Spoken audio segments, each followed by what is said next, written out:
एक बार की बात है कि एक साधु चलते चलते किसी गांव में पहुंचते हैं। उस गांव के लोग बड़े ही क्रूर और निर्दयी थे। जैसे ही वो साधु उस गांव में पहुंचते हैं तो वो लोग उसको ना तो पानी देते हैं ना ही खाना देते हैं, और उसके साथ बहुत बड़ा बुरा बर्ताव करते हैं। उसको पत्थरों से मारते हैं और बाद में अपने गांव से निकलने के लिए कहते हैं।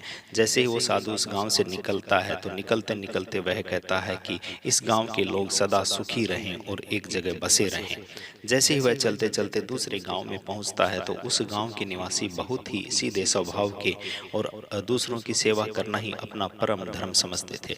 जैसे ही वो साधु उस गांव में पहुंचता है तो उस गांव के निवासी साधु का बड़ा ही सत्कार करते हैं, खाना देते हैं, उसको पानी देते हैं, उसको अच्छे से सोने के लिए घर देते हैं, बड़ी सेवा करते हैं, बहुत सारा दान देते हैं।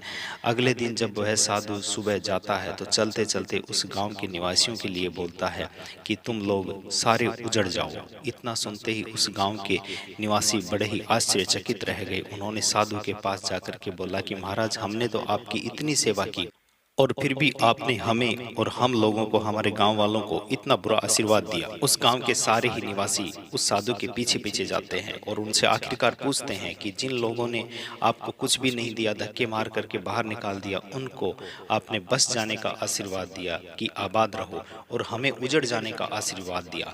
अंत में साधु ने बताया कि मैंने उनको आबाद रहने का आशीर्वाद इसलिए दिया कि वो कहीं भी जाएंगे तो ऐसा ही गंदा व्यवहार फैलाएंगे, और आप लोग कहीं भी जाओगे तो ऐसी ही अच्छी संगतें, अच्छी आदतों का विस्तार करेंगे। इस तरह साधु ने उनको यह आशीर्वाद दिया।